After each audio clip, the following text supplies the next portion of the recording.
भारत एक कृषि प्रधान देश है। अगर हम इसमें कला और संस्कृति को जोड़ दें तो अतिशयोक्ति नहीं होगी, क्योंकि भारत जैसे बड़े देश में जहाँ विभिन्न राज्य हैं, वहीं उन राज्यों में हमें कला और संस्कृति के दर्शन होते हैं। नमस्कार दोस्तों, मैं रमाशंकर डिमरी तुलिका दर्शन चैनल में आपका स्वागत करता हूँ।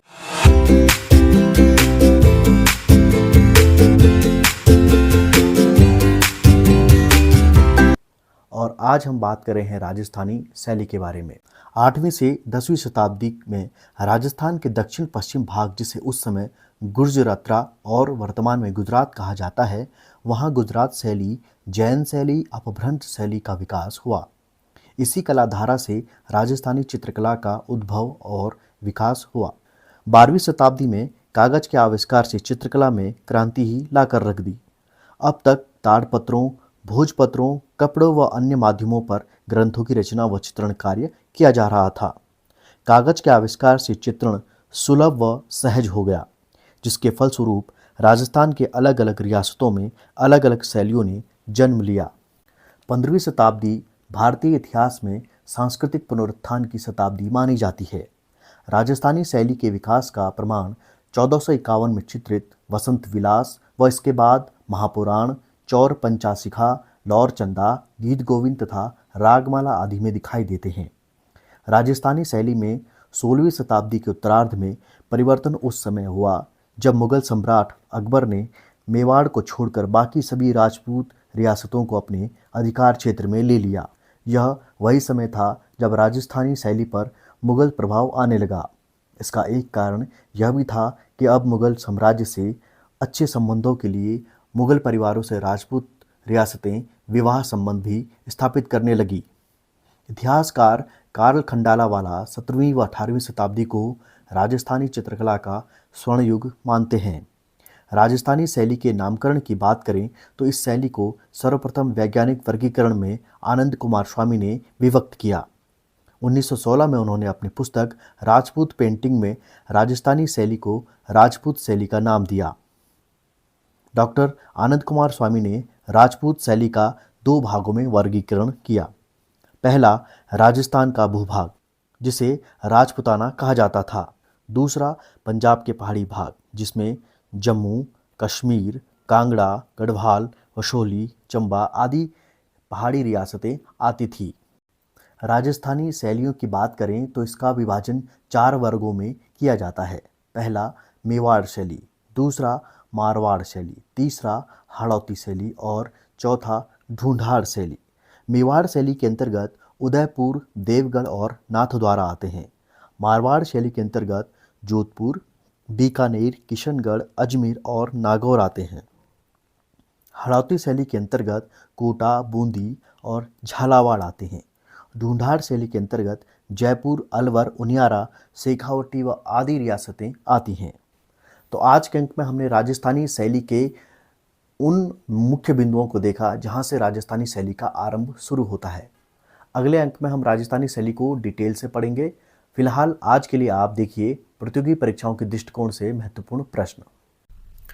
तो हमारा आज का राजस्थानी शैली का पहला प्रश्न है, मारवाड़ शैली को किस अन्य नाम से जाना जाता है? और विकल्प है जयपुर शैली, जोधपुर शैली, हाड़ा शैली और कांगड़ा शैली। तो यहाँ पर विकल्प डी जो है वो पहाड़ी शैली से संबंधित है, तो आपके पास ए, बी, सी 3 विकल्प बच जाते हैं। तो मारवाड़ शैली को जिस अन्य नाम से जाना जाता है वो है जोधपुर शैली, तो विकल्प बी सही हो जाता है। दूसरा प्रश्न है, इनमें से कौन सी शैली अपने शिकार चित्रों के लिए प्रसिद्ध है? और विकल्प है किशनगढ़, बूंदी, कोटा और जोधपुर। तो शिकार के दृश्यों के लिए राजस्थान की जो शैली प्रसिद्ध है वो शैली है कोटा शैली, और कोटा शैली में सबसे अधिक शिकार के दृश्य बनाए गए हैं। बाकी शैलियों में शिकार के दृश्य हैं लेकिन वो मात्रा में कम है, इसलिए कोटा शैली इस प्रश्न का सही उत्तर हो जाता है कि सबसे ज़्यादा शिकार के दृश्य कोटा शैली में बनाए गए हैं। और कोटा शैली के जो संरक्षक राजा थे वे थे उम्मेद सिंह। प्रश्न संख्या 3 है, सचित्र ग्रंथ चौर पंचाशिखा किस शैली का ग्रंथ है? अब यहाँ पे विकल्प देखिए, आरंभिक मेवाड़ शैली, परवर्ती मुगल शैली, पहाड़ी और दक्षिण शैली। तो सचित्र ग्रंथ चौर पंचाशिखा जो है वो आरंभिक मेवाड़ शैली का ग्रंथ है। और मेवाड़ शैली राजस्थानी चित्रकला में अपना महत्वपूर्ण स्थान रखती है और चित्रकला का जो प्रमाण मिलता है वो मेवाड़ शैली से ही प्राप्त होते हैं। चौथा सवाल है, पिछवाई चित्र किस शैली में बनते हैं? विकल्प है किशनगढ़, बसोहली, मेवाड़ और नाथ द्वारा। तो जो पिछवाई चित्रण होते हैं वे नाथ द्वारा शैली में बनाए जाते हैं, तो विकल्प डी सही हो जाता है। और जो नाथ द्वारा की जो मंदिर है, भगवान श्री कृष्ण की मूर्ति रखी जाती है, उनके पीछे, मूर्ति के जो पीछे जो चित्र लगाए जाते हैं उन्हें पिछवाई चित्र कहते हैं, क्योंकि मूर्ति के पीछे लगाए जाते हैं इसलिए पिछवाई उनका नाम पड़ गया है। पांचवा प्रश्न है, किशनगढ़ शैली को प्रकाश में लाने का श्रेय दिया जाता है? विकल्प देखिए, आनंद कुमार स्वामी, फैयाज अली, एरिक डिक्सन, और जो विकल्प डी है विकल्प बी व सी, यानी कि फैयाज अली और एरिक डिक्सन। तो किशनगढ़ शैली को प्रकाश में लाने का जो श्रेय दिया जाता है वो दिया जाता है एरिक डिक्सन और फैयाज अली। तो विकल्प डी यहाँ पर सही हो जाता है। और एरिक डिक्सन ने किशनगढ़ पेंटिंग्स नाम की एक पुस्तक भी लिखी थी।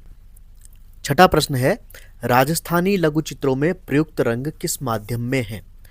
और ये काफ़ी इंपॉर्टेंट प्रश्न है कि राजस्थानी जो मिनिएचर पेंटिंग्स है उनमें जो रंग लगाए गए हैं वो किस मीडियम के हैं? तो विकल्प देखिए, जल रंग, तेल रंग, टेम्परा या एक्रेलिक रंग। तो राजस्थानी मिनिएचर पेंटिंग में टेम्परा रंगों का इस्तेमाल किया गया है, तो विकल्प सी सही हो जाता है।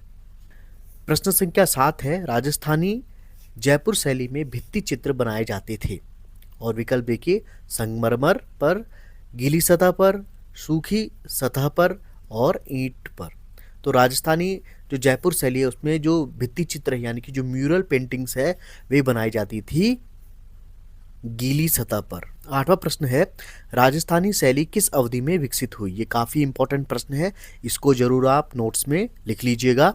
विकल्प है 19वीं व 20वीं शताब्दी में, 16वीं व 17वीं शताब्दी में, 11वीं व 12वीं शताब्दी में, 21वीं व 22वीं शताब्दी में। तो राजस्थानी शैली किस अवधि में विकसित हुई? इसका सही उत्तर हो जाता है 16वीं व 17वीं शताब्दी में राजस्थानी शैली का विकास होता है। तो विकल्प बी सही हो जाता है। 9वां प्रश्न है, किशनगढ़ शैली में बनी ठनी का चित्रण किस रूप में किया गया? किशनगढ़ शैली का ये विश्व प्रसिद्ध चित्र है बनी ठनी। तो इसमें पूछा गया है कि बनी ठनी का चित्रण किस रूप में किया गया है? विकल्प देखिए, सीता, राधा, मीरा और पार्वती। तो किशनगढ़ शैली में बनी ठनी का चित्रण किया गया है राधा के रूप में। ठीक है, तो यहाँ पर ये काफ़ी इंपॉर्टेंट प्रश्न था। तो जो बनी ठनी का चित्र था उसे निहाल चंद द्वारा बनाया गया था। तो ये भी आप याद रख लीजिएगा क्योंकि बनी ठनी से संबंधित प्रश्न हमेशा पूछा जाता है। 10वां प्रश्न है, ढोला मारू चित्र किस शैली का है? ये काफ़ी इम्पॉर्टेंट प्रश्न है। ढोला मारू भी काफ़ी प्रसिद्ध पेंटिंग है राजस्थानी शैली की। तो ढोला मारू चित्र किस शैली का चित्र है ये पूछा गया है। विकल्प है मेवाड़, बूंदी, जयपुर और कोटा। तो ढोला मारू जो है वो मेवाड़ शैली का सुप्रसिद्ध चित्र है। तो आप इस बात को नोट कर लीजिएगा कि ढोला मारू मेवाड़ शैली का प्रसिद्ध चित्र है। विकल्प ए सही हो जाता है। 11वां प्रश्न है, राजस्थानी शैली की किस उपशैली में कपड़े पर अत्यधिक चित्रण हुआ है? ठीक है, ये काफ़ी इंपॉर्टेंट प्रश्न है। राजस्थानी शैली की किस उपशैली में कपड़े पर अत्यधिक चित्रण हुआ है? विकल्प है किशनगढ़, उदयपुर, नाथद्वारा और जोधपुर। तो उदयपुर शैली में जो कपड़े पर बनाए हुए चित्र हैं वो अत्यधिक मात्रा में बने हैं और कपड़े पे बनाए हुए चित्रों को पटचित्र कहा जाता है। तो इस बात को आप ध्यान में रखिएगा। 12वां प्रश्न है, किस प्रदेश की चित्रित हवेलियां विख्यात हैं? महाराष्ट्र, मध्य प्रदेश, उत्तर प्रदेश और राजस्थान। तो राजस्थान इस प्रश्न का सही उत्तर हो जाता है और राजस्थान की चित्रित हवेलियां ये काफ़ी फेमस होती हैं। यहाँ पर काफ़ी ज़्यादा भित्ति चित्र बनाए गए हैं। तो विकल्प डी सही हो जाता है। 13वां प्रश्न है, बूंदी शैली का चित्र राग दीपक वर्तमान में कहाँ संग्रहित है? अब देखिए, इस तरीके के प्रश्न भी पूछे जाते हैं कि जो फेमस पेंटिंग होती है वो उनको कहाँ रखा गया है, कहाँ संग्रहित करके रखा गया है। तो बूंदी शैली का राग दीपक जो चित्र है वर्तमान में कहाँ रखा गया, ये प्रश्न में पूछा है। और विकल्प है भारत कला भवन वाराणसी, भारत भवन, राष्ट्रपति भवन और आनंद भवन। तो बूंदी शैली का चित्र राग दीपक वर्तमान में भारत कला भवन वाराणसी में संग्रहित करके रखा गया है। तो विकल्प ए सही हो जाता है। तो इस प्रकार के प्रश्न भी पूछे जाते हैं जिसमें किसी पेंटिंग का नाम दिया होगा और ये पूछा गया होगा कि उसे किस संग्रहालय में रखा गया है। 14वां प्रश्न है, प्रसिद्ध पुस्तक किशनगढ़ पेंटिंग किसने लिखी है? ठीक है, अब यहाँ पर विकल्प देखिए, W G. Archer, Eric Dixon, Nicholas Roerich और स्टेला क्रैमब्रिज। तो प्रसिद्ध पुस्तक जो किशनगढ़ पेंटिंग है ये लिखी थी एरिक डिक्सन ने। तो विकल्प बी सही हो जाता है। और इस प्रकार के प्रश्न भी काफ़ी ज़्यादा पूछे जाते हैं जिनमें जो पुस्तकें होती हैं उनके लेखकों को पूछा जाता है। और हमने पिछला जो वीडियो बनाया था उसमें हमने 25 पुस्तकों को दिखाया था आपको। तो उस वीडियो को भी अगर आपने नहीं देखा है तो उस वीडियो को ज़रूर देखिएगा और उस वीडियो में जितनी भी पुस्तकें हमने बताई हैं उनकी आप सूची ज़रूर बना लीजिएगा, ताकि जब भी एग्ज़ाम होता है आपका तो आपको एकदम पढ़ने को मिल जाए, एकदम आपको रिवीजन करने को मिल जाए। 15वां प्रश्न है, हाथी दांत की पटरियों पर चित्रण किस शैली में किया जाता था? और विकल्प है पाल, अलवर, बूंदी और जैन। तो हाथी दांत की पटरियों पर चित्रण किया जाता था अलवर शैली में। ठीक है, तो ये प्रश्न भी काफ़ी इंपॉर्टेंट है और राजस्थान पीजीटी टीजीटी में इसको पूछा भी गया है। तो ये इंपॉर्टेंट प्रश्न है, इसको नोट कर लीजिएगा आप। और आज के अंक का हमारा प्रश्न है, झींगा साझा करती बिल्लियाँ किसका चित्र है? झींगा साझा करती बिल्लियाँ किसका चित्र है? और आपको ऑप्शन दिए गए हैं असित कुमार हल्दर, एम.एफ. हुसैन, नंदलाल बोस और यामिनी राय। तो आपको इस प्रश्न का जवाब कमेंट करके हमें देना होगा। पिछले अंक में हमने आपसे प्रश्न पूछा था, चित्र लक्षण में कितने रस माने गए हैं? मैं इस प्रश्न को थोड़ा संशोधित कर देता हूँ कि ये चित्र लक्षण नहीं चित्र सूत्र था और गलती से यहाँ पर चित्र लक्षण लिख दिया गया। इसके लिए मैं आपसे क्षमा प्रार्थी हूँ। तो जिन दर्शकों ने चित्र सूत्र करके इस प्रश्न का उत्तर दिया उनके कमेंट में भी आया था ये कि सर ये जो आपने चित्र लक्षण लिखा है ये चित्र सूत्रम होना चाहिए। और इसको जब मैंने चेक किया तो वाकई में ये सवाल थोड़ा सा गलत हो चुका था। इस प्रश्न को चित्र सूत्र ही पढ़ा जाए। चित्र सूत्र में कितने रस माने गए हैं ये हमने प्रश्न पूछा था। तो यहाँ पर विकल्प दिया था आपको 7, 9, 10 और 11। तो चित्र सूत्र में टोटल 9 रस माने गए हैं।